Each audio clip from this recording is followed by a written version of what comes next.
you not heard the scuttlebutt? Your butt. No, the gossip, the buzz, the who said what, who does that, yeah, the scuttlebutt. Prometo no volver a hacer eso.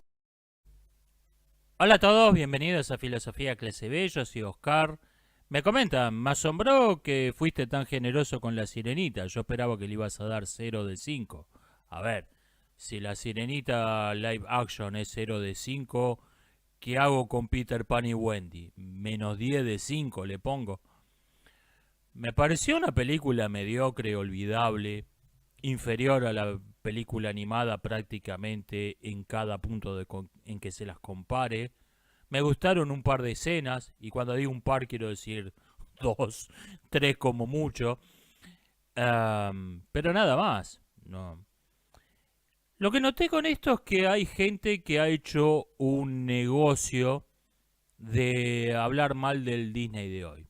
Y sí, material tenés en abundancia, ¿no?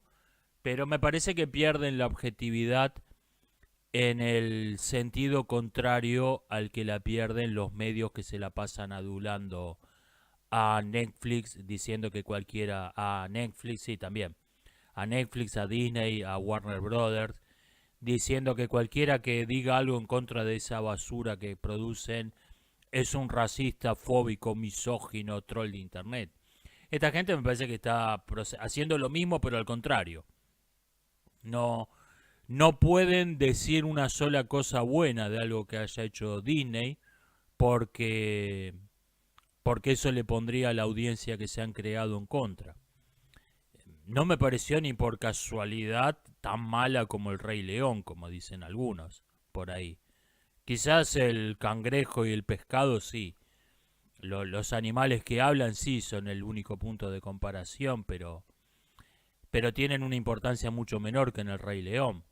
Si esto hubiese sido la película de Sebastián, sí, estaría al nivel del Rey León, live action. Andan diciendo que esto es un fracaso de taquilla porque quieren sostener el discurso de Get Woke, Go Broke. No. Si no recauda $1.000 millones esta película va a andar cerca. O sea, va a recuperar lo invertido con creces. Con creces. No. Me parece que están perdiendo objetividad. Muchos críticos que han hecho una carrera de no ser aduladores de Disney, de Warner, de Netflix, se han creado un prestigio en base a eso, están perdiendo objetividad.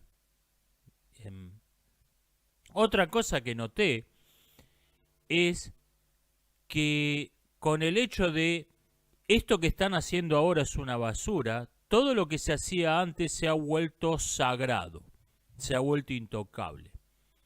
Una consecuencia de este discurso de todo era racista, sexista, fóbico, supremacista blanco, una consecuencia de eso que no se suele mencionar y que me parece importante, es que no tenemos una verdadera discusión, una verdadera crítica a los productos de nuestra cultura.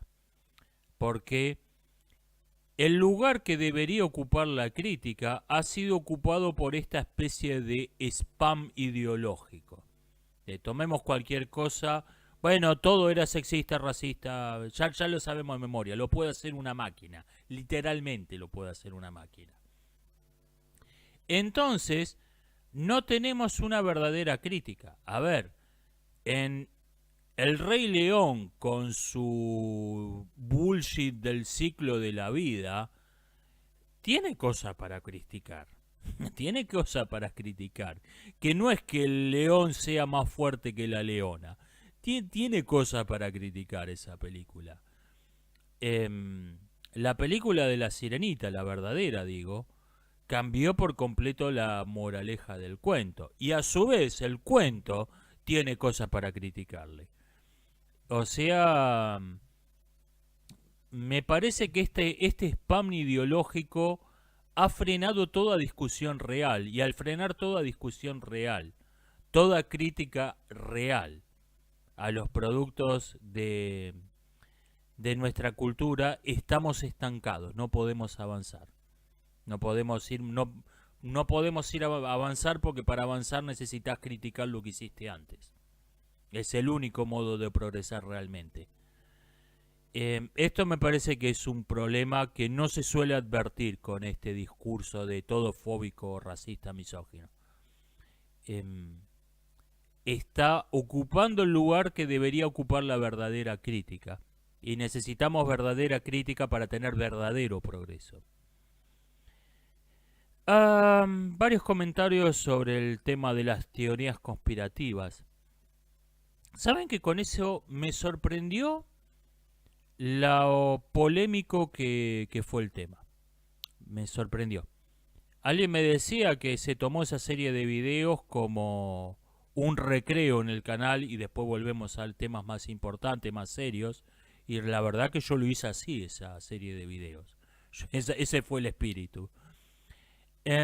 Lo que no tuve en cuenta es, al no prestar atención al término teoría conspirativa, no me di cuenta de qué es realmente una teoría conspirativa y por qué son polémicas esas ideas.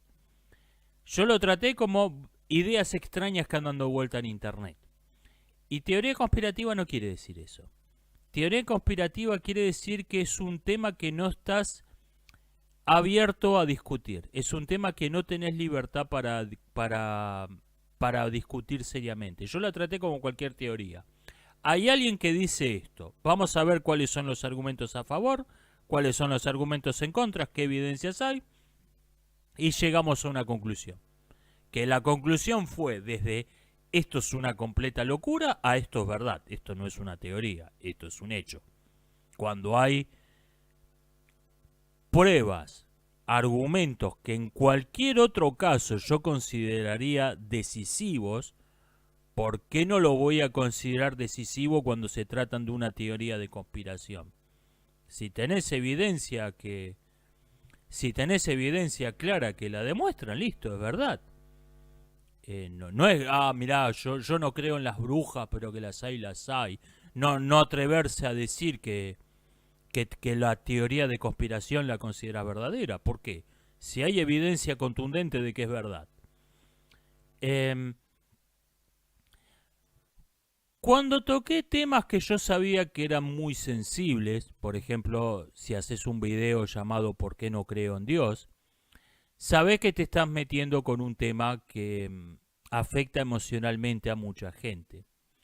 Y sin embargo, aunque hubo un par de desubicados en la caja de comentarios, y sin embargo la discusión fue en general en un tono respetuoso y racional, porque estábamos hablando de un intercambio de ideas.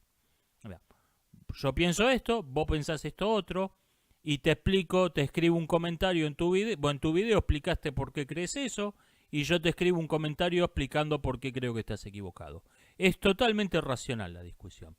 En cambio, en el tema de las teorías de conspiración, de las teorías conspirativas, teoría conspirativa quiere decir precisamente que no se supone que discutas el tema. Eso es lo que se supone que significa. Se supone que significa no discutas el tema, no veas cuáles son los argumentos a favor o en contra. No argumentes. No trates con respeto a la gente que dice creer esas teorías. Eso es precisamente lo que significa. Significa esto va en contra del discurso obligatorio y no tenés libertad para discutirlo. Y esto es lo que yo no capté. Esto es lo que yo no capté. Por eso me sorprendí. ¡Wow! ¿Qué pasó acá? Encontrarme con gente. Me tumbaron un video. El señor YouTube. Me tumbaron un video. Estoy ya baneado en este momento. Mis canales, si buscan filosofía de película en YouTube, le aparecen todos los canales donde estuve como invitado, pero no aparece mi canal. Hasta el resultado como 40 es mi canal. Estoy ya baneado. Y me encontré con gente muy cabrera en la caja de comentarios. Esto, wow. ¿Qué pasó acá? Este no era un video liviano para pasar el rato. Me sorprendió por eso. Teoría conspirativa no es un término racional, es un término dogmático ideológico. Te metes a discutir con un dogmático que no está abierto a la discusión, te vas a meter en problemas. Esto no lo anticipé. Me dicen que las dictaduras no tienen sentido del ridículo. No. Tampoco tienen sentido de la ciencia. Una dictadura es incapaz de verdadera ciencia, aunque se llamen socialismo científico, seguir a la ciencia, nosotros creemos en la ciencia. No tiene verdadera, es totalmente incapaz de una mente científica. Y es totalmente incapaz de una verdadera historia. Es incapaz de entender la historia como algo distinto de la propaganda. Todas estas características, no tener sentido histórico, no tener sentido del ridículo, no tener sentido de la ciencia, proceden todas de la misma base. No comprende la distinción entre verdad y mentira, una dictadura. Porque una dictadura es una mentira sostenida por las armas. Una dictadura es en sí misma una mentira sostenida por las armas. Digamos, alguien que no es el presidente de un país dice ser el presidente del país. Una dictadura es una mentira sostenida por las armas. Por eso el dictador es incapaz de ciencia, es incapaz de hacer ciencia, es incapaz de un verdadero sentido histórico y carece por completo el dictador y sus adeptos, y carecen por completo del sentido del ridículo. Me comentan que Ripley de Aliens y Sarah Connor de Terminator son personajes que tienen una motivación esencialmente femenina. Son ambas madres. Sí, pero son personajes de transición. Esos personajes fueron intencionalmente... Vea las escenas eliminadas de Terminator 2 y de Aliens. Esos personajes fueron intencionalmente masculinizados. Fueron intencionalmente desfeminizados. Desfeminizados creo que se dice. Qué gana de meterme en palabras raras sin necesidad. Se eliminaron sus características femeninas para crear el prototipo de este personaje abominable que vino después, que es el Strong Female Character, el personaje femenino fuerte.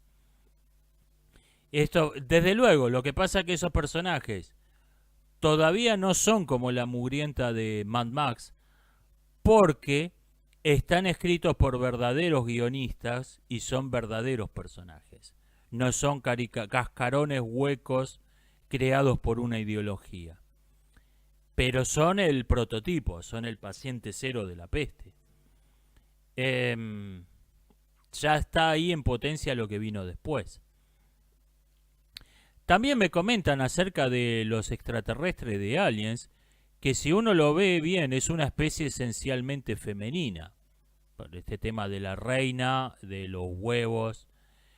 Está interesante porque en la película original, en Alien, el modo en que se reproducen estos seres, el modo en que impregnan a una presa y incuban la criatura en el interior, está intencionalmente, conscientemente pensado para remitir a una violación. Esto es totalmente consciente, totalmente intencional. El modo en que se reproducen remite a la idea de la violación. Quizás lo que tienen pero es verdad, tiene estos rasgos de la reina, de esta especie de hormiga reina monstruosa. Es algo claramente femenino. Para empezar, no solo femenino en sentido biológico, que en la primera película esto no estaba tan claro, que era el ente en un ser femenino. La reina es claramente femenina en el sentido biológico del término, pero además toda la especie tiene algo femenino en esencia. Y quizás lo que tiene de monstruosas esas criaturas es precisamente esta ambigüedad.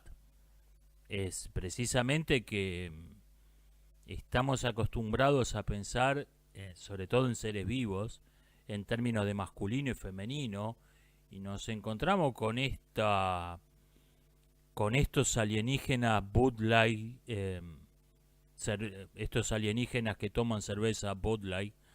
¿Qué es esto? No nos hace cortocircuito. Probablemente eso es lo que tiene de monstruoso, parte de lo que tiene de monstruoso. Además de que tienen ácido en las venas, comen gente, ¿no? Pero además creo que eso es algo que tienen... es un elemento monstruoso de esas criaturas. Me dicen que el concepto de cyborg, es decir, algo intermedio entre el hombre y la máquina, no está vinculado a la ideología transhumanista. Fue creado el concepto por escritores de ciencia ficción en un mundo bipolar, en donde estaban reflejando en una fábula de ciencia ficción este mundo bipolar y rechazando esa dualidad. O sea, no solo hay hombres y máquinas, puede haber algo intermedio entre el hombre y la máquina. Tiene sentido, fíjese, en películas como Terminator, ya que la mencionamos, hay literalmente una guerra entre el ser humano y la máquina. Tiene sentido. No lo había pensado, este trasfondo político, podríamos llamarlo, de la idea del cyborg. Pero bueno, hoy en día con chiflados como Elon Musk queriendo ponerle transistores al cerebro de un ser humano, obviamente ya estamos entrando en la cuestión del cyborg literal, del cyborg que existe realmente, y esto obviamente tiene un vínculo indudable con la ideología del transhumanismo. Me citan varios ejemplos de héroes rebeldes en Japón. Sí, supongo que debe haber. También hay héroes oficialistas en la literatura occidental, pero lo que estaba señalando es una tendencia general. En realidad no lo estaba señalando yo, me lo comentaron. El héroe de la ficción japonesa suele ser un soldado disciplinado bajo las órdenes de un señor feudal o de un general o de quien sea, según la época en que esté ambientada la historia. Y mientras que el héroe occidental suele ser un rebelde, suele estar en contra del poder.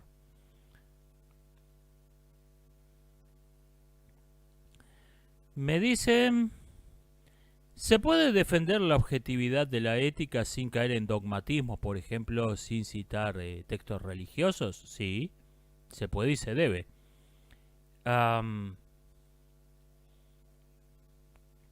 Piénselo así. Una visión del mundo sin ética es análoga a una geometría a la que le falta una dimensión. Entonces piense en figuras como el cubo de 4 dimensiones. ¿Cómo se llama esto? El hipercubo. O tesseracto. Uno puede ver varias sombras de un hipercubo en 3 dimensiones. Ahora bien, si uno no sabe lo que son esas figuras, le parecen figuras geométricas totalmente distintas entre sí, que no tienen ninguna relación. Uno ve una figura parece un cubo adentro de otro, ve una cosa que parece un romboide piramidal y dice, ¿cómo se supone que estas dos figuras son la misma? Es que no son la misma figura, son sombras tridimensionales de una figura de 4 dimensiones que no estás viendo. Hay una dimensión extra que no podemos ver. Bueno, si uno ve los fenómenos sociales, los fenómenos políticos, los fenómenos históricos, partiendo del postulado ideológico de que la ética no existe, que la moral no tiene ninguna relación con el mundo real, la moral es una superstición religiosa que existe únicamente para la retórica, pero no tiene ninguna importancia, no afecta para nada el mundo real. Si uno parte de ese supuesto, se va a encontrar con una serie de hechos que no puede explicar porque le falta a su pensamiento, le falta una dimensión. Por ejemplo, se va a encontrar con que en cada país hay una cierta cantidad de crímenes. Hay una cierta cantidad de homicidios, una cierta cantidad de violaciones, una cierta cantidad de robos que ocurren cada año. Y hay, en algunos países, leyes de segregación. Leyes que dicen, tal cosa puede hacerlo una persona, la puede hacer un narigón, pero no la puede hacer un ñato. Hay leyes que establecen, mira, tal crimen tiene una pena de 5 años si lo comete un narigón, pero de 2 años si lo comete un ñato. Hay leyes que segregan a la población en subcategorías. Bueno, si uno toma los códigos legales y ve qué porcentaje de leyes hacen una marginación, una segregación explícita de la población, y lo confronta con las tasas de crímenes, se va a encontrar con que hay una proporción directa. Hay una proporcionalidad directa. Cuanto mayor sea la importancia que tienen las leyes de segregación en un código legal, más crimen va a haber en esa sociedad. Y viceversa. Hay una correlación directa. Ahora bien, si uno supone que las únicas fuerzas que actúan en la política son la fuerza, son el poder de las armas, no hay, la ética es una ilusión religiosa, entonces esa correlación no tiene ninguna explicación, porque el criminal es por definición alguien que opera al margen de las leyes. Por lo tanto, no puede haber ninguna relación causal entre un tipo de leyes y el crimen. No tendría que haber ninguna relación porque no hay ninguna relación de fuerzas. De fuerza me refiero a cárceles, policías, armas. No hay ninguna relación de fuerza, entonces no tendría que haber ninguna correlación entre el tipo de leyes y la cantidad de crímenes que existen en una sociedad. Y sin embargo esa correlación existe. ¿Por qué? Porque ambas cosas, el crimen y las leyes de segregación, son ambas efectos de la misma causa. La causa es la degradación moral de esa sociedad. La causa es la inmoralidad. La inmoralidad ampliamente extendida en una sociedad provoca varios efectos. Uno de esos efectos es la sanción de leyes visiblemente injustas, explícitamente injustas, que hubieran sido rechazadas, ¿no? Como el mismo crimen va a tener distinta pena según el tamaño de la nariz del que lo cometió. No, esto es una locura. Hubiesen sido rechazadas en una sociedad con principios morales sólidos, pero en una sociedad degradada moralmente lo acepta. Sí, está bien. Yo soy narigón, así que, o yo soy ñato, así que a mí no me afecta, venga. Incluso a mí me beneficia, vamos. Eso es un efecto de la causa común que es la inmoralidad. Y el otro efecto de varios, otro efecto relevante, visible, es el crimen. Me quiero comprar una moto, pero mi trabajo no me alcanza la plata, bueno, voy a ir a robarla. Ambas son, mientras que una persona, no, yo no, ¿cómo voy a robar? Esto es una locura, no puedo. Ambas son expresiones de la misma causa. Si usted elimina esa dimensión de la realidad, dice, esto no existe, la moral es un mito religioso, vivimos en un contrato social sostenido únicamente por la fuerza, entonces toda correlación entre la cantidad y el tipo de crímenes y el tipo de leyes que tenga una sociedad tendría que ser puramente coincidencia. No tendría que haber ninguna relación entre una cosa y otra. Esto creo que es evidencia empírica, evidencia científica que apunta a que la moral no es una ilusión en contra de lo que dice el dogma ideológico que rige en las ciencias sociales en el último siglo y pico. Me preguntan, ¿qué diferencia hay entre un patriarcado y un patriarcado? En lo que porque hice esta distinción comentando algo sobre la antigua Roma. El término patriarcado, como se usa en la ideología del feminismo, es un término de propaganda y significa lo mismo que todo otro término de propaganda. Nada. O sea, significa lo que tenga que significar en la frase donde se la está usando, no significa absolutamente nada. No tiene una verdadera definición.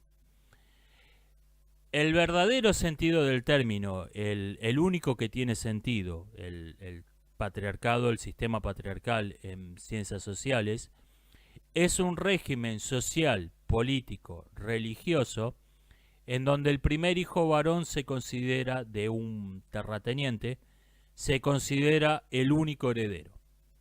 Hereda las tierras, hereda sus bienes con algunas excepciones, todas las tierras, todos sus bienes con algunas excepciones, y la ropa de los hermanos son de ellos. Hay algunas excepciones. Hereda la parte principal de los bienes y a veces hereda algún cargo público o religioso. Hereda, por ejemplo, un título militar, un rango militar o un cargo sacerdotal sobre todo. Esto es un sistema patriarcal. Esto, por cierto, sigue siendo un asunto en algunas partes del mundo. En el mundo árabe, en la península arábiga, las leyes de tipo patriarcal todavía son un asunto. Y esto no solo, por cierto, no solo segrega a las mujeres, te crea una jerarquía entre los hermanos menores de un linaje con una subordinación al linaje principal de cada clan, crea una concentración de poder porque el mismo fenómeno se repite a cada generación, por lo tanto el número de linaje secundario de los hermanos menores va creciendo cada vez es más numeroso. Las familias terminan siendo reinos. Cuando se formó Roma, surgió como una alianza de varios clanes patriarcales. Creo que la primera fuerza militar que formó la entonces monarquía de Roma tenía 2.700 hombres, si no me falla la memoria, y había unos tipos, un clan, una familia llamada los Claudios que tenían 800 hombres, o sea, eran un tercio, la cuarta parte del ejército de Roma era una familia, eran todos parientes. Era un estado adentro del estado, eso obviamente. Eso es un sistema patriarcal. Y repito, en algunas partes del mundo esto sigue siendo un asunto todavía, no es puramente histórico.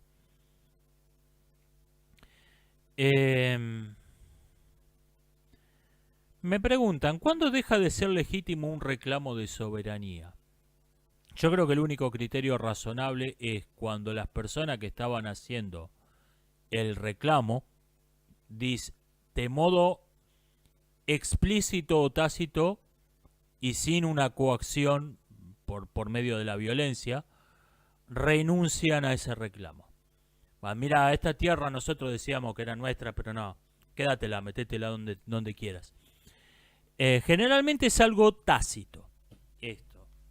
No es que se renuncie explícitamente, que un líder político diga, bueno, esta tierra está bien, quédensela ustedes. Nosotros decíamos que era nuestra, pero está bien, quédatela vos. Eso es raro. Más frecuente es que de modo tácito acepta el reconocimiento de esa soberanía. Firma un acuerdo comercial, firma un acuerdo. Por ejemplo, si firmas un acuerdo de una alianza militar con alguien con que supuestamente estás en guerra, obviamente estás dando por terminada la guerra. Eso está ahí de modo tácito. salvo que sea una alianza temporaria movida por las circunstancias, pero si integrás una federación, salvo que explícitamente hayas dicho, está bien, nos salíamos con estos tipos, pero este asunto no está terminado. Ejemplo, el caso de Gibraltar, donde España e Inglaterra son aliados militares, pero España claramente, eso no quiere decir que renunciemos a la soberanía de Gibraltar. Salvo que lo aclares explícitamente, tácitamente estás aceptando que el asunto está terminado, que el asunto se acabó. Por eso es, por ejemplo, totalmente ilegítimo el cobre de peaje que está haciendo el gobierno de Argentina en el río Paraná, porque Argentina firmó, está bien, eso fue una cuestión impuesta por medio de la violencia, que no tiene ningún precedente en el modo en que se manejan normalmente las cuestiones diplomáticas. Argentina es el único país del mundo donde internacionalmente no se le reconoce el control de un río que pasa por completo por su territorio, no de un río fronterizo, de un río que pasa por completo dentro de su territorio. Es el único caso del mundo. O sea, por más que legalmente, jurídicamente sea un disparate, Argentina firmó acuerdos que implican tácitamente que está bien, ok, el Paraná es navegable, al carajo. ¿Por qué? Porque si no, sus aliados claramente no hubieran firmado esos acuerdos. Sus aliados no lo hubieran aceptado a la Argentina como miembro de la UNASUR, por ejemplo.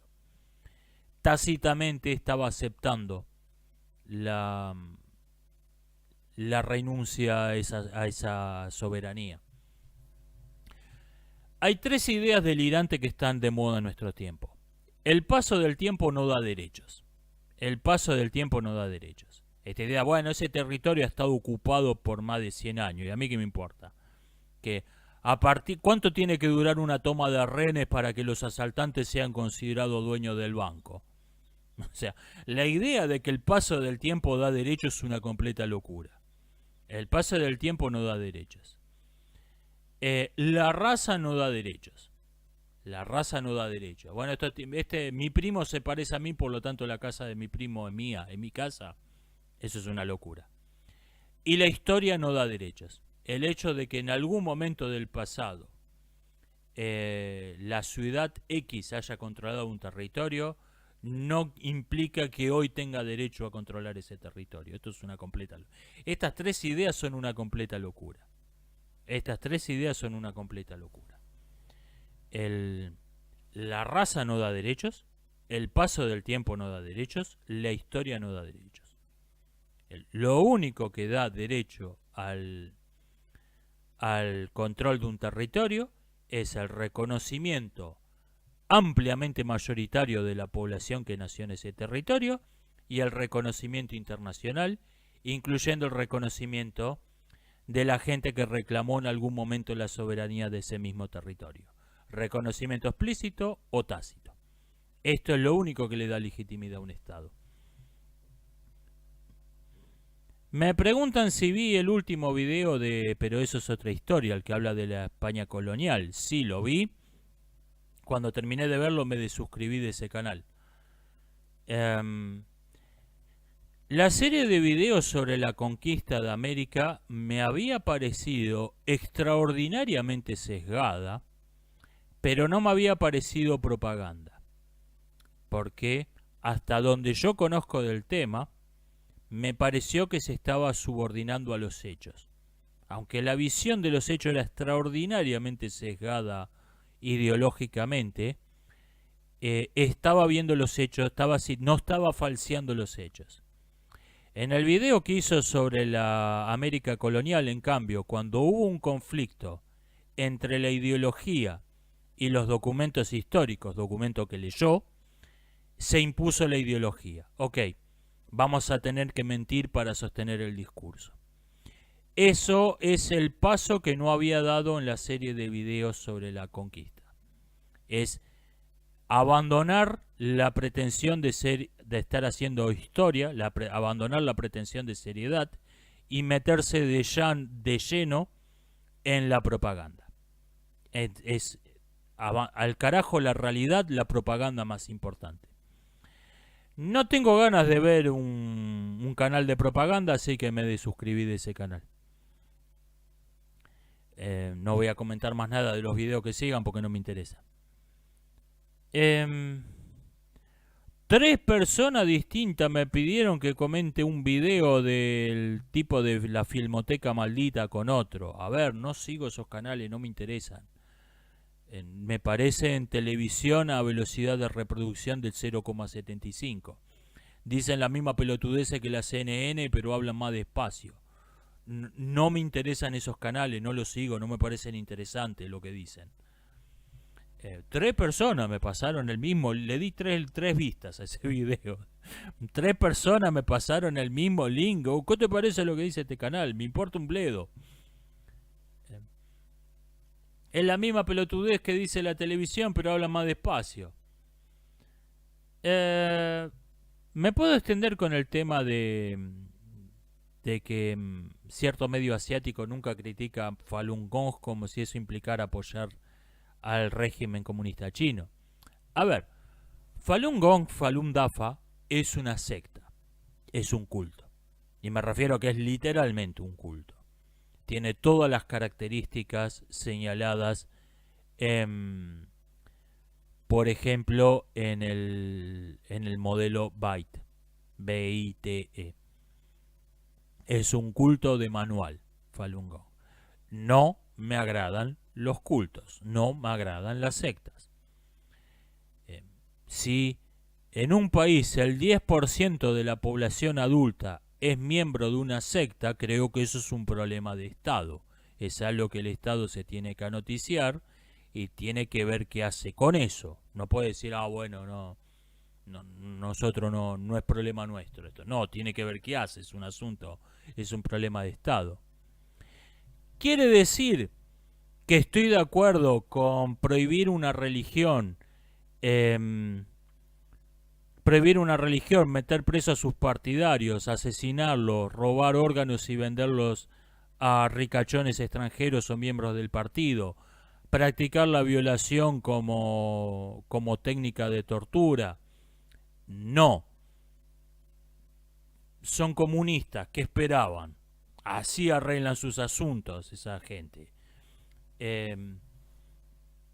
Pero rechazar la barbarie del Partido Comunista no quiere decir aceptar el discurso de este culto de que son gente muy espiritual o alguna bullshit por el estilo. No, son una secta.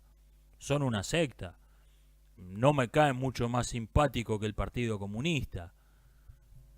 O sea, ¿por qué cree que el Partido Comunista los vio como una amenaza? Porque son competencias, son lo mismo que ellos. Este es el asunto. Hay que dejar de ver el mundo real como si fuera una película de Star Wars, donde está el malvado imperio del Partido Comunista y los rebeldes que luchan por la libertad de este grupo espiritual que es Falun Gong. El mundo real no es Star Wars. El mundo real no funciona así. Puede haber un conflicto, puede haber gente que está en conflicto con un gobierno, con una dictadura brutal, con un régimen de mierda, porque quiere establecer otro régimen de mierda igual de brutal. Eso, bienvenidos al mundo real.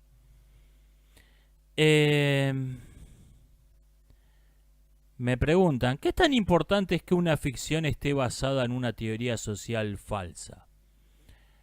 Depende de qué tipo de ficción. Yo creo que esto puede ser importante o no.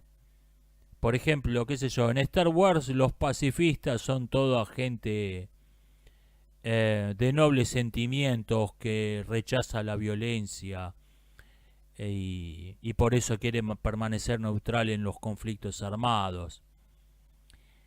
No suelen ser así el mundo real, pero lo aceptamos en Star Wars como aceptamos que haya saltos al hiperespacio. Es propio de ese universo de ficción. En cambio, hay otras ficciones de tono más realista, donde por ahí todo el objetivo de la ficción es explicar un hecho histórico, o sea, es básicamente un ensayo, y acá no se lo dejamos pasar. Y acá no se lo dejamos pasar. Por ejemplo, en la película La Cinta Blanca nos muestran la vida de una comunidad rural en la Alemania de principios del siglo XX, alrededor del 1920 por ahí, implicando que bueno, de acá salió el régimen nazi, de, de esta comunidad regida autoritariamente por jefes de familia despóticos, con una comunidad organizada religiosamente, gente muy inculta que vivía en áreas rurales. Y no, el nazismo salió de Múnich, que en esa época era la ciudad más industrializada del mundo. El nazismo surgió de la ciudad más industrializada del mundo, o sea, no, definitivamente no. Eh, está, o sea, en ese caso, que esa película esté basada en una teoría social falsa es relevante porque es todo el punto de la película, es toda la razón de ser de la película, en la teoría social en la que está basada. En ese caso es relevante. La película está tratando de demostrar un punto y ese punto falso. En ese caso creo que importa. O sea, la respuesta es que creo que depende del caso. Creo que a veces es importante, a veces no. Que creo que sea un déjà vu, una falla de la mente. Punto. No me interesa más que, no me parece interesante, no estoy interesado en escuchar otra hipótesis alternativa. Cuando hice esta serie de videos de las teorías extrañas, algo que me llamó la atención, porque es un factor común en muchas de esas teorías raras, hay mucha gente que no puede aceptar que el ser humano tiene mala memoria. El ejemplo más obvio de esto es el efecto Mandela. La gente recuerda un hecho distinto de cómo ocurrió realmente. Ajá. Bueno, eso puede ser porque hay distintos universos interactuando y... No, la gente tiene mala memoria. No me parece tan difícil de aceptar. Le llamamos ilusiones ópticas a ciertas fallas de la mente, como si el problema estuviera en los ojos. Como si las ilusiones ópticas, los ojos te engañan, no, el ojo anda perfecto. Tu cabeza es la que no funciona. No, mucha gente no puede aceptar que la mente falla. Mucha gente no puede aceptar que la mente falla, que tenemos mala memoria, que creemos haber estado en un lugar donde estamos por primera vez, que vemos puntos de colores que no existen. No lo puede aceptar. No lo puede aceptar eso. Prefiere creer en universos alternativos interactuando por alguna bullshit cuántica con el mundo real, que aceptar que tiene mala memoria. Es curioso esto. ¿Por qué Perú y Argentina son los países que dictan la moda en la región? No lo sé que la UNESCO los tiene considerados así. Específicamente a Buenos Aires y Lima, más que Argentina y Perú. Supongo que porque son dos de las tres viejas capitales de los virreinatos. Caracas ha perdido influencia, ha perdido prestigio por una serie de gobiernos espantosamente malos en tiempos recientes. hay en Sudamérica una cierta tendencia, una cierta inercia, una costumbre a mirar qué se está haciendo en Lima, qué se está haciendo en Buenos Aires y a imitarlos. Una especie de esnovismo heredado del régimen colonial. Supongo que debe ser por eso. Sé que la UNESCO por una entrevista a una disidente, una desertora, sé que la UNESCO lo considera así. La UNESCO lo considera las ciudades más que los países, las ciudades que dictan la moda en la región, y por eso destruir Lima, destruir Buenos Aires es una prioridad en la guerra cultural. Me preguntan si voy a ver Barbie. Por ahí la vea para ver de qué carajo va esa película. Vi el tráiler y no sé si es una película para niñas de 6 años, una porno o qué es. O sea, la voy a ver por el efecto what the fuck que me provocó el tráiler. O sea, ¿qué diablos es esto? Por ahí la vea por eso. Por ahí la saca a los 15 minutos. O sea, de esto va la película. ¿Qué pienso de las investigaciones de Kinsey? El de la sexología, creo que le llamó. Kinsey tiene un problema de base que toda empresa que se dedica a hacer encuestas está prevenido contra eso como contra la peste, que es no tuvo en cuenta que la pregunta selecciona las respuestas. Las encuestas que hizo Kinsey tenían un porcentaje de no sabe, no contesta brutal, que a veces pasaba el 80%, y Kinsey no le prestó la menor atención a eso, a que 4 de cada 5 personas no le contestó. Entonces te dice, bueno, hay un 20% de personas que dicen esto, hay un 30% que dicen esto, hay un 40% que dicen esto, y el otro 10% dice esto. Sí, del menos de 20% de personas que te contestaron a tu encuesta. Esto es una falla metódica gravísima. Que toda empresa que hace encuestas está alertado contra esto como la peste. Por eso miden el no sabe, no contesta, y a veces te tratan de identificar qué target demográfico fue el que no contestó la encuesta. Todo esto 15 no lo tuvo en cuenta para nada. Con lo cual, desde luego, el resultado de esas investigaciones pierde por completo todo rigor, toda importancia. Me dicen, ¿por qué parezco aceptar el principio de votar al menos malo en Estados Unidos y lo rechazo en Argentina? No es que lo acepte en Estados Unidos y lo rechace en Argentina. Lo acepto o lo rechazo en situaciones distintas. Cuando tenés un sistema político que es una farsa, donde detrás de todos los candidatos están exactamente los mismos intereses económicos, los mismos intereses diplomáticos, como es el caso de Argentina hoy, todos los partidos políticos están financiados por los mismos intereses. ¿Qué me importa? Para decir, yo lo voté al otro marciano, a mí no me digan nada. Sí, estamos esclavizados por este invasor alienígena, pero yo lo voté al otro marciano, yo no tengo la culpa. ¿Para qué? En Estados Unidos, en cambio, hoy en día está... Por ahí hubiera dicho lo mismo 15 años atrás. McCain o Obama. ¿Qué me importa? Por ahí hubiera dicho lo mismo de Estados Unidos. Hoy en día está Trump, que es el primer político relevante en ese país que no está vinculado al complejo militar industrial en décadas. Creo que el último había sido Eisenhower. El último que no estuvo respaldado por el complejo militar industrial.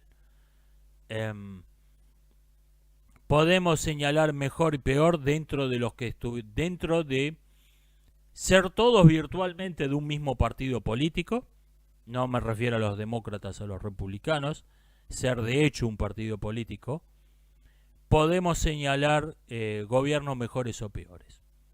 Ronald Reagan, por ejemplo, creo que puso los intereses de su país por encima de los del complejo militar industrial, y fue quizás el único. Pero Trump es el único que te dice, se jacta de no haber declarado guerras, y en su discurso de campaña está diciendo que va a terminar guerras. Es el único que no tiene el apoyo del complejo militar industrial. No lo quiere. Y por otra parte tenemos a DeSantis, que, parafraseando a Agustín Laje, es una derecha cultural. Tiene un discurso de derecha, pero únicamente limitado a cuestiones culturales. Y las cuestiones culturales son importantes, y este creo que fue siempre el punto más flojo de Trump. Creo que hay una cuestión generacional acá. Donald Trump es un baby boomer. Baby hace mucho, ¿no? Es un baby boomer.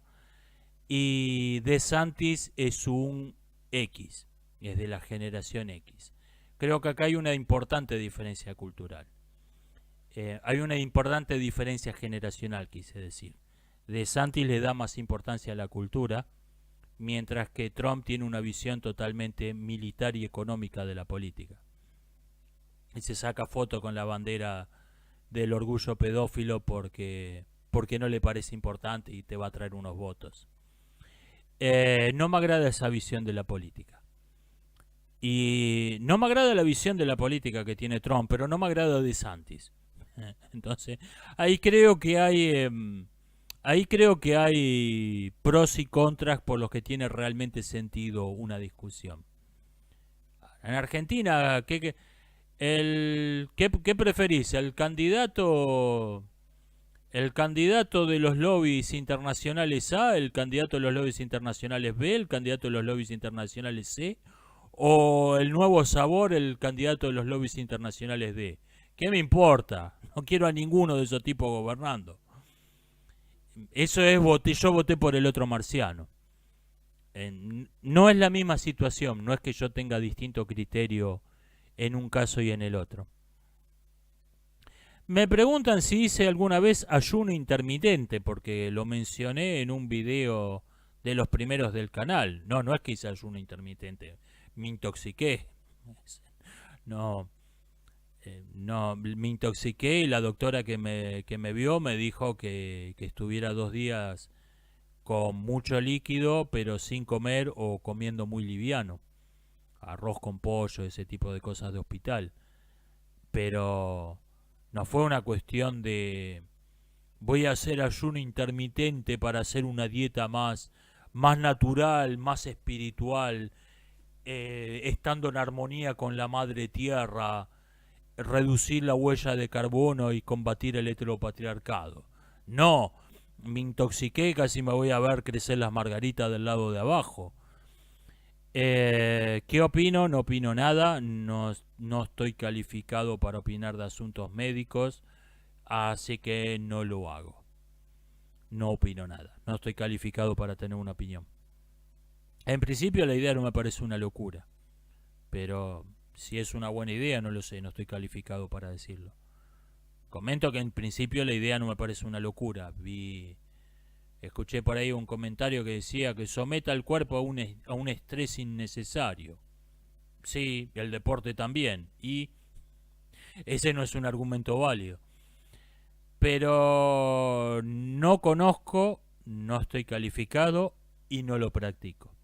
Así que no puedo decir nada sobre el tema. Lo que comenté no fue que estaba practicando el ayuno intermitente, estaba hecho pelota porque me intoxiqué. Tuve 2 días sin comer por culpa de la intoxicación. Cuando subí el próximo video parecía Don Corleone como hablaba, por eso expliqué por qué hablaba así. Hablaba una voz así. Entonces, bueno, expliqué, pasó esto.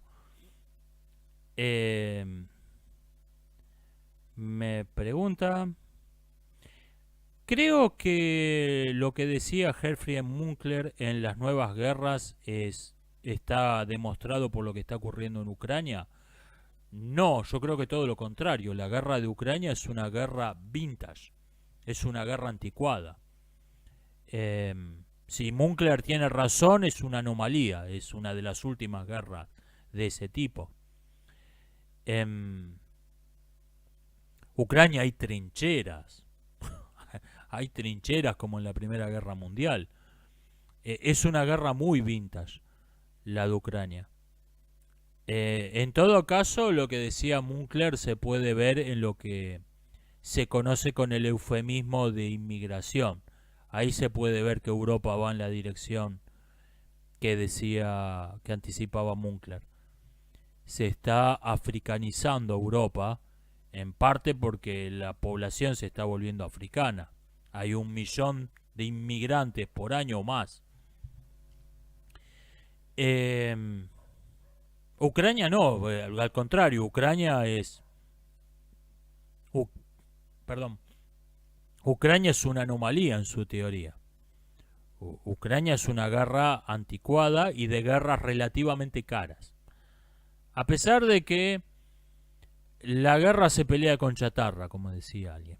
A pesar de que sostener un frente de más de 1000 kilómetros ha llevado a que tus supertanques robóticos realmente no tengan importancia.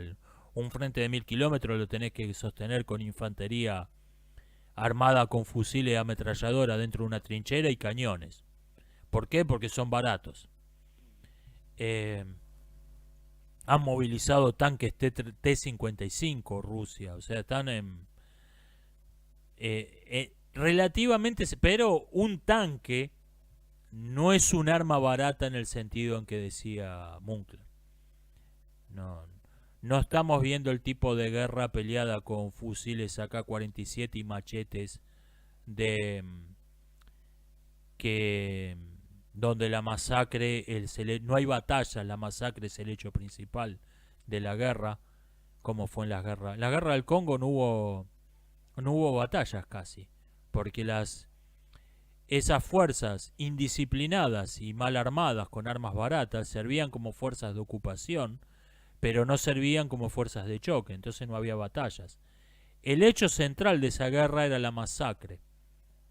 La masacre es un enfrentamiento entre dos grupos con una fuerza extremadamente desigual, donde el grupo más débil se rendiría incondicionalmente sin pelear si lo dejaran. Pero no lo dejan, entonces tiene que pelear y es prácticamente total o casi totalmente exterminado. Eso es una masacre. Ese fue el hecho principal en las guerras del Congo. En la guerra de Ucrania estamos viendo grandes batallas que enfrentan ejércitos de 50.000 hombres o más. No hay masacres, relativamente se respeta a los no combatientes. Adviértase ese relativamente. Relativamente se respeta a los no combatientes y se forman frentes de batalla un frente de más de 1000 kilómetros. Es una guerra, parece las grandes guerras del siglo XX, es una guerra muy vintage. La respuesta, no veo que Ucrania sea al contrario, Ucrania me parece una anomalía. Si la teoría de Münkler es correcta, Ucrania me parece una anomalía. Me dicen, debería escribir un ensayo hablando del hombre como un fin en sí mismo y no como un medio. Ya lo hice, se llama La crítica de la razón práctica. Lo firmé con el eufemismo de Immanuel Kant. Hablando en serio, si le interesa profundizar en ese tema, léase La crítica de la razón práctica de Kant, donde está desarrollado con mucho más rigor del que yo podría. Yo simplemente cité la idea básica de esa filosofía ética. Me preguntan sobre cierta relación entre el ajedrez y la teoría de juegos. No conozco mucho de teoría de juegos. Creo que mencioné en el último directo la distinción entre juegos de suma cero y juegos de suma positiva, pero no No conozco. No conozco mucho del tema. Em, Me dicen que en la serie, en el anime o manga, no sé qué es, Fate, hay un Gilgamesh rubio. Que Gilgamesh es un personaje sumerio. Depende del contexto esto. Yo creo que no siempre es ridículo el cambio de raza de un personaje. Si vas a adaptar, si vas a adaptar Macbeth al Japón medieval, todos los personajes tienen que ser japoneses y tener nombres japoneses. Ok, no siempre me parece ridículo.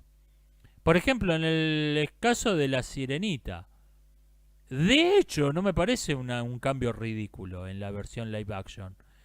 Em, el asunto es que Disney explícitamente dijo que lo estaban haciendo por, por motivos ideológicos, por políticas identitarias, como parte de sus políticas internas de segregación, de segregación racial de la compañía.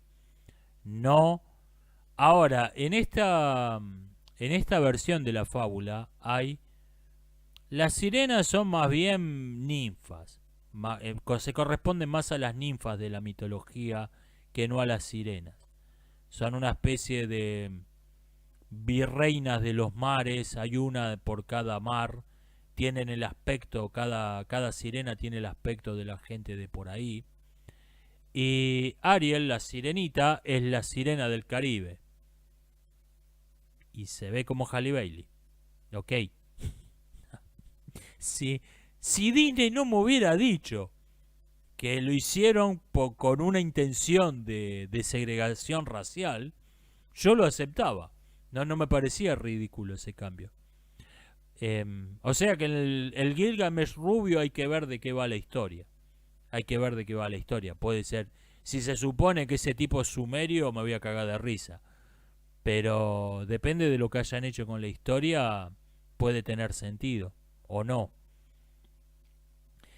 Si me dieran un cheque en blanco con presupuesto ilimitado para filmar la película que quiera, ¿qué haría? Probablemente una película sobre la vida de Cayo Marcio Coriolano. No una adaptación de la obra de teatro de Shakespeare, sino una biopic basada en el mismo personaje histórico. Creo que Shakespeare se dejó afuera todo lo más interesante. En su obra de teatro creo que se dejó afuera todo lo más interesante de Coriolano. Necesitas 10 batallas, 10 batallas, 1000 actores, vestuario de época. Necesitas el presupuesto de una superproducción de Hollywood para filmar algo así. ¿Qué haría con un presupuesto razonable? Creo que si hubiera 5 hombres justos se puede filmar con el presupuesto de una película argentina. Si hay alguien, si algún estudiante de cine o afín está interesado, mándame un email y hablamos.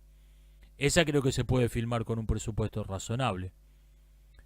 Si hubiera 5 hombres juntos es un cuento mío, que básicamente es una película. Mis cuentos son... Yo no soy un tipo que tenga formación literaria. Mis cuentos son... Te cuento películas que no existen. Ese es mi estilo literario. Eso es lo que haría razonablemente. Si tuviera lo que usted me dijo, si tuviera un cheque en blanco con fondos ilimitados, haría una biopic de Cayo Marcio Coriolano.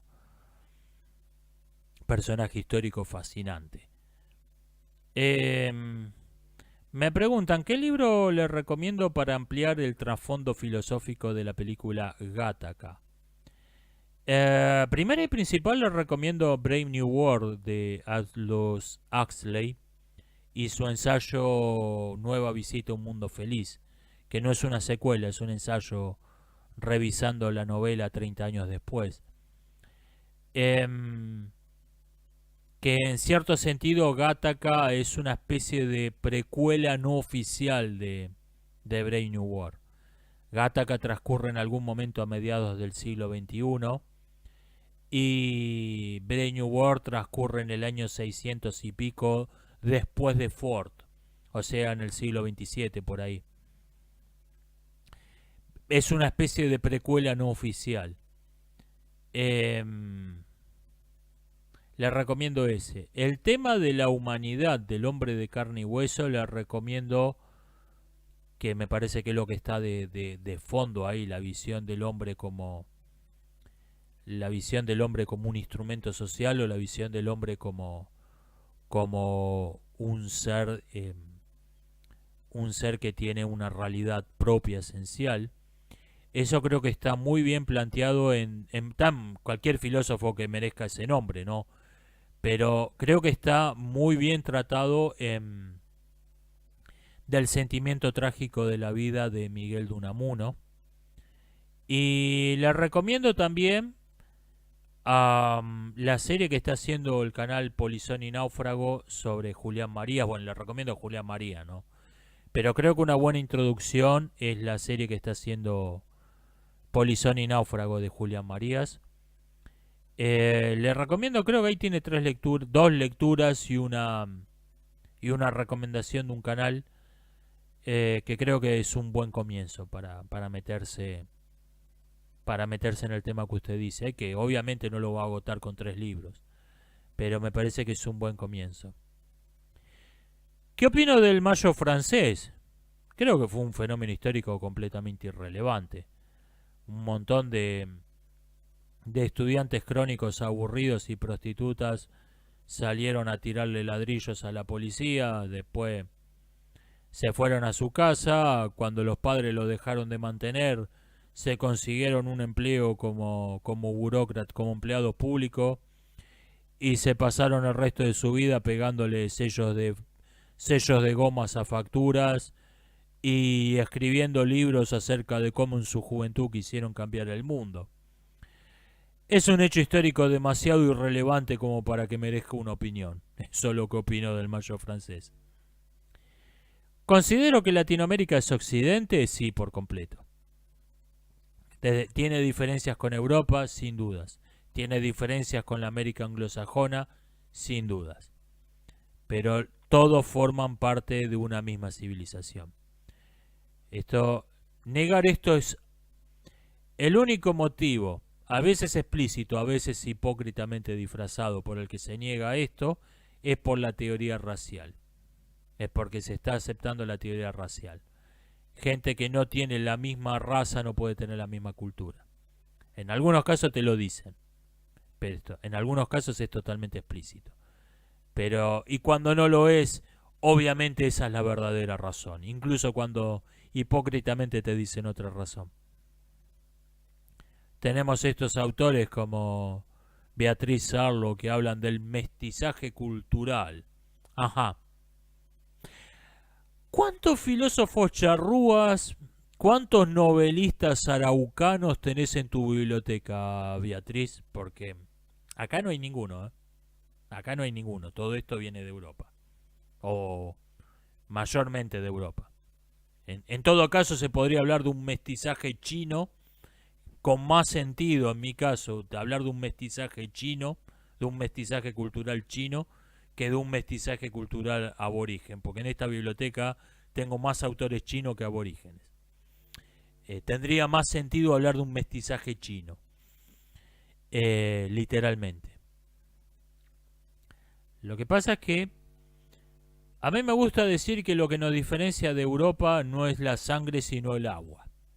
Mucha agua. 5.000 kilómetros de océano Atlántico.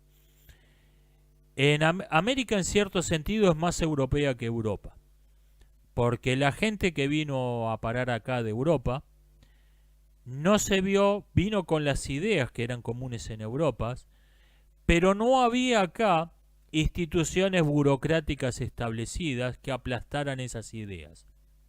Entonces las pudieron convertir en instituciones políticas, las pudieron convertir en organizaciones sociales, cosa que no eran en Europa. Entonces, en cierto sentido, América es más, tanto la América anglosajona como la América latina, es más europea que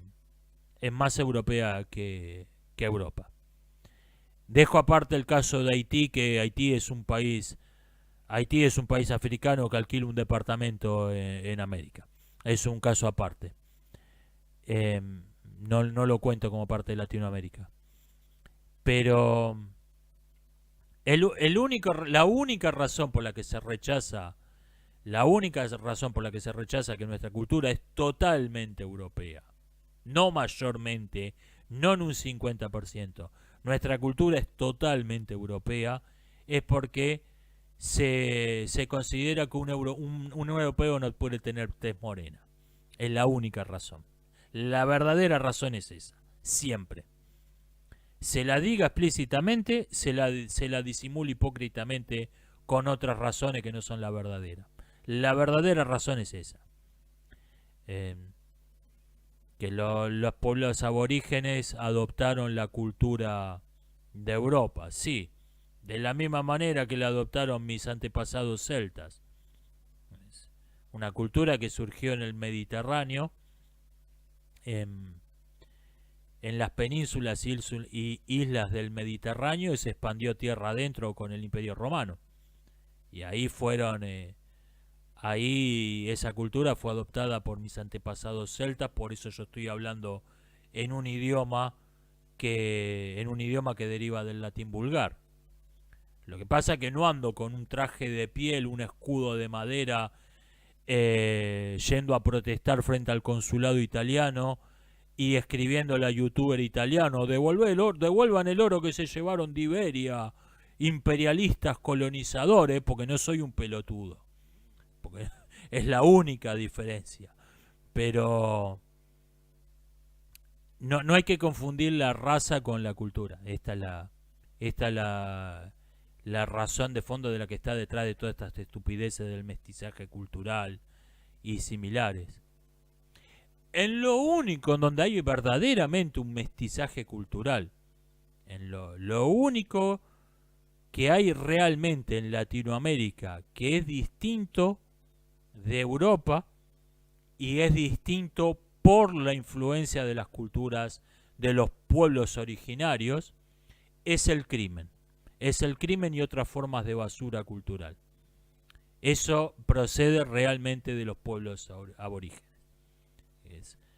Como esa cultura era extraordinariamente inferior, esas culturas, no en singular, eran muchas, esas culturas eran extraordinariamente inferiores a las culturas de los colonizadores, no tenían toda la cultura superior, la cultura jerárquica.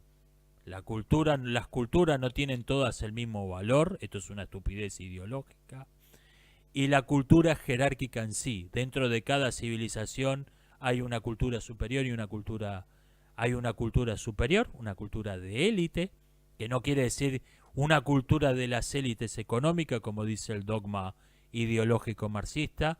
Hay élite en sí. Hay una cultura que es elitista en sí. No importa que la persona que escucha a Mozart trabaje en una fábrica operando un balacín. No es ese el asunto. Es élite en sí. Hay una cultura popular y hay una basura cultural. Hay una basura que está por debajo de la cultura popular. La brujería, la pornografía, el crimen es basura cultural, está por debajo de la cultura popular, en la misma medida en que la cultura popular es inferior a la cultura de élite.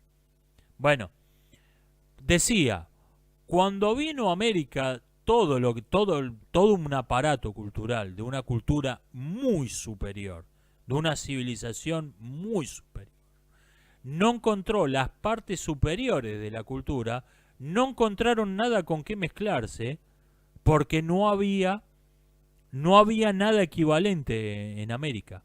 Entonces lo que hubo fue simplemente un derrame. Las personas de raza nativa, las más inteligentes, simplemente adoptaron la cultura europea. Pero no tenían nada propio con qué mezclarlo.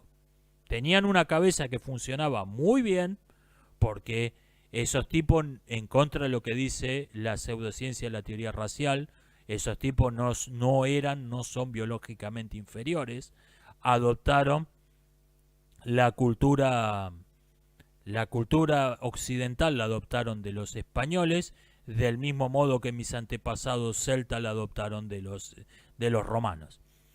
Eso fue simplemente un trasvaso, porque no había nada, simplemente se derramó esa civilización superior sobre ellos, porque no había nada que poner a la par. En la cultura popular algunas cosas colaron, pero básicamente ocurrió el mismo fenómeno. El mismo fenómeno, se trasvasó, la cultura popular se trasvasó a una nueva gente, a una nueva región. En donde realmente hubo una fusión fue en la basura cultural. Fue en la basura cultural. Hubo un intercambio cultural de vicios. Los europeos se llevaron el tabaco y trajeron el alcohol. Eso enriqueció a ambas culturas beneficiosamente. Las supersticiones se intercambiaron y el crimen adoptó formas propias. El crimen adoptó formas propias en América. En Europa no hay maras. ¿Por qué? Porque la mara procede de las culturas mesoamericanas.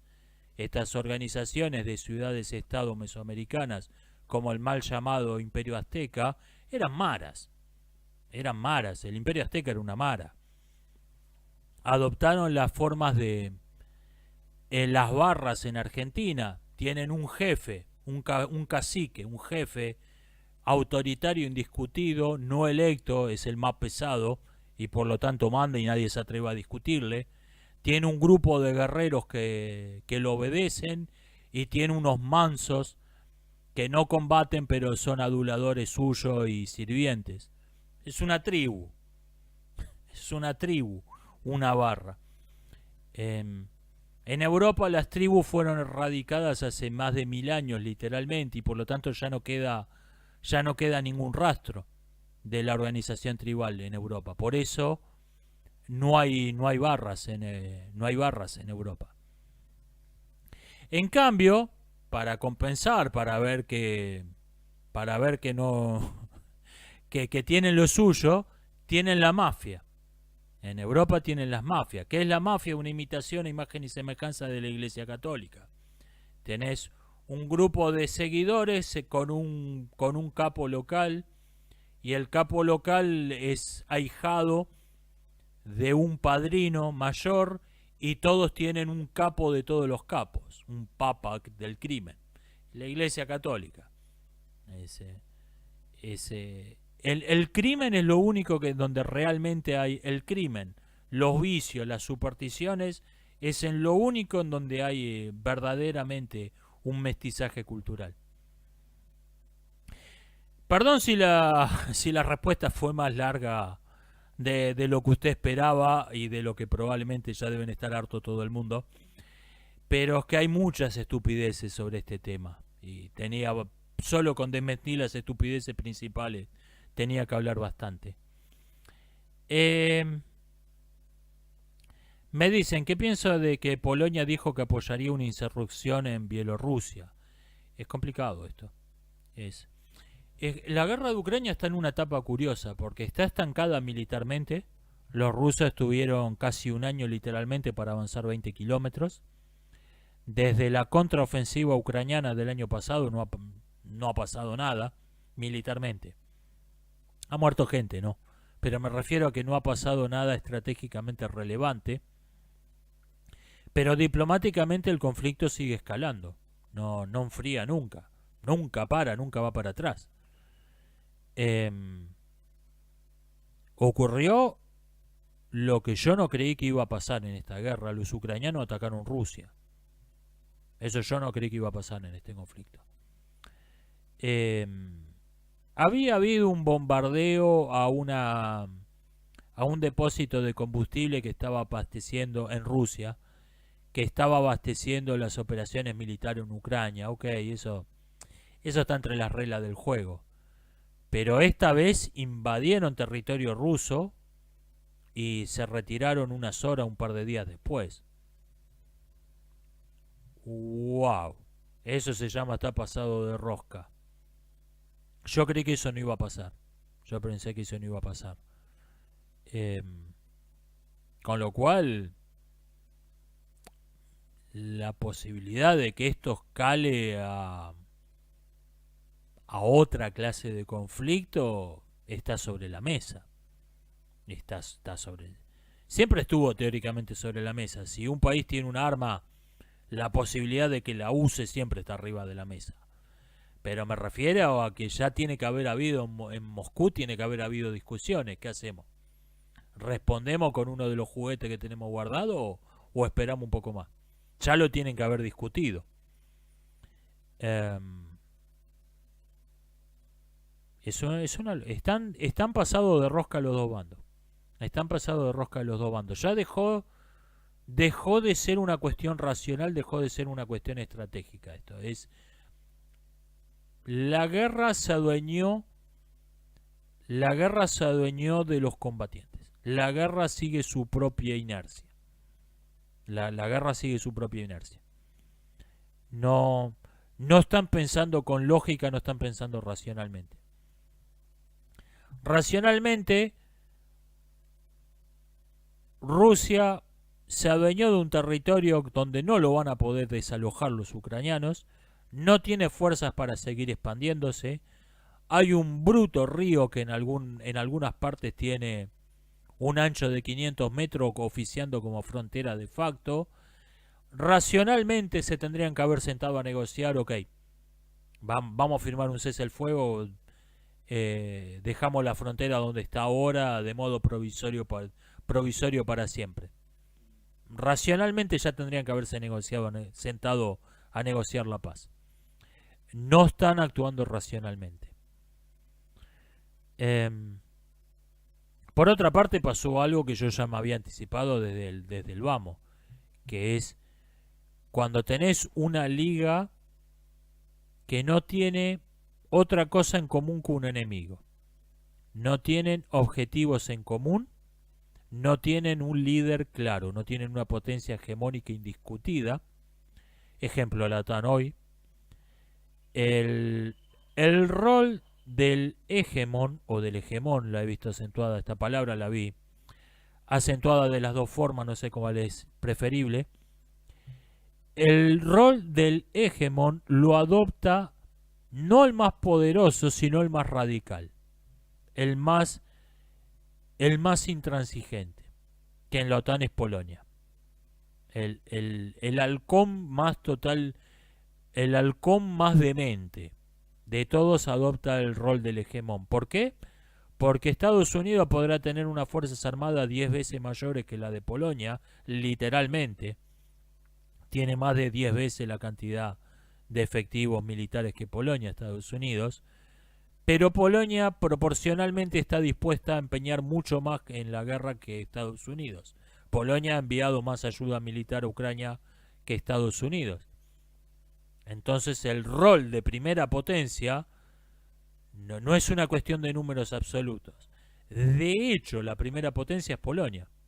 No se trata de lo que tenés, se trata de lo que estás dispuesto a usar. Esto ha pasado en toda clase de fenómenos. Es la razón por la que las revoluciones suelen terminar siendo totalmente copadas por una milicia de fanáticos, políticos o religiosos. Porque son una revolución, es un montón de gente que no tenía otra cosa en común que derrocar al régimen anterior, y una vez que lo derrocaron quieren organizar alguna clase de gobierno y seguir con su vida como siempre. Entonces queda una minoría de fanáticos que termina copando la revolución y convirtiéndose en el nuevo régimen, porque son pocos, son una minoría, pero son la mayoría de los efectivos armados que tienen, y son los más intransigentes, los que no quieren negociar con nadie. Entonces terminan adoptando el adoptando el poder de facto. Esto, por ejemplo, un caso reciente de esto lo tienen en la llamada Primavera Árabe, donde terminó siendo totalmente copada por los fundamentalistas islámicos, que simplemente no eran un asunto. No es que no eran los principales, simplemente no eran un asunto en el inicio de la revolución. En las protestas iniciales, en lo que hoy se llama la Plaza de la Libertad, en el Cairo, el gobierno mandó a la policía antimotín, al ejército, no me acuerdo quiénes, a reprimir a los manifestantes en la hora de la oración, porque estaban todos arrodillados mirando a la Meca. Entonces les vinieron por la espalda a pegar garrotazos, a tirar gases lacrimógenos, los cosacos. Entonces, ¿qué hicieron los manifestantes? Agarraron, después del primer choque, agarraron quienes no son musulmanes, acá yo, y formaron una guardia integrada mayormente por cristianos, algunos judíos, algunos ateos, y los pusieron en las 4 esquinas, en las 4 avenidas, de guardia, para que los musulmanes pudieran rezar sin que los vinieran a cagar a palo. O sea, estaban todos juntos, estaban todos unidos. Incluso lo aprovecharon estratégicamente las diferencias religiosas. No era un asunto la religión. ¿Qué pasa? Que la revolución se convirtió en una guerra, y ahí tenés gente con experiencia en combate, armados hasta los dientes, fanáticos que creen que se van a ir al paraíso con 72 huríes si mueren en combate. Y esos chiflados se adueñaron del movimiento. Porque ya no era una cuestión de un hombre un voto, era una cuestión de un fusil un voto, por así decirlo. Esto mismo es lo que pasa cuando tenés una liga que no tiene un hegemón claro. El rol de la potencia hegemónica no lo adopta el más poderoso en términos absolutos, no lo adopta el más rico, el que tiene el mayor ejército, el que tiene la mayor población. Lo adopta el más fanático, el más intransigente. Polonia. Me preguntan, ¿pienso que los videojuegos infantilizan a las personas? Yo creo que los videojuegos hoy en día han adquirido una importancia desmesurada en nuestra cultura. No me parece normal ni saludable que un adulto se pase horas diarias jugando videojuegos y comentando videojuegos en internet, y que haya niños que dedican más tiempo a jugar videojuegos que a ninguna otra actividad. No me parece saludable, no me parece normal, no me parece saludable. Ni en niños ni en adultos. Ni siquiera, mucho menos en adultos. A mí no me gustan los videojuegos, pero no estoy en contra de los videojuegos en sí, no estoy diciendo que un adulto no debería jugar un videojuego. Me parece que ha adquirido una importancia desmesurada. Me parece que no debería tener. Y por último, alguien me comenta que estuvo en Buenos Aires y le llamó la atención que para estacionar un vehículo acá es visto como algo perfectamente normal tocar los automóviles que están adelante y detrás, es verdad. Que eso no lo vio en ninguna otra parte del mundo. Es curioso.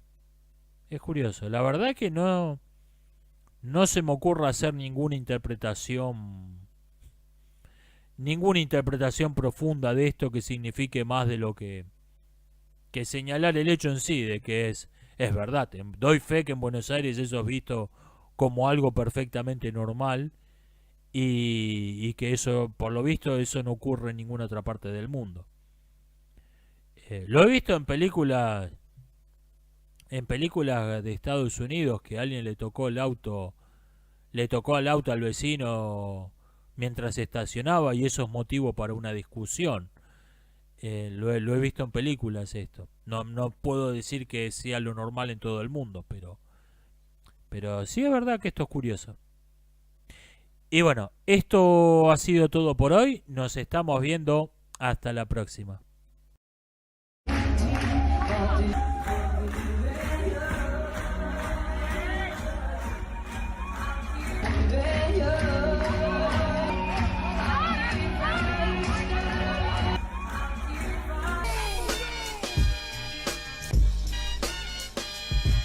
Ese verga es mi ídolo a la verga. A hero. Not the hero we deserved, but the hero we need.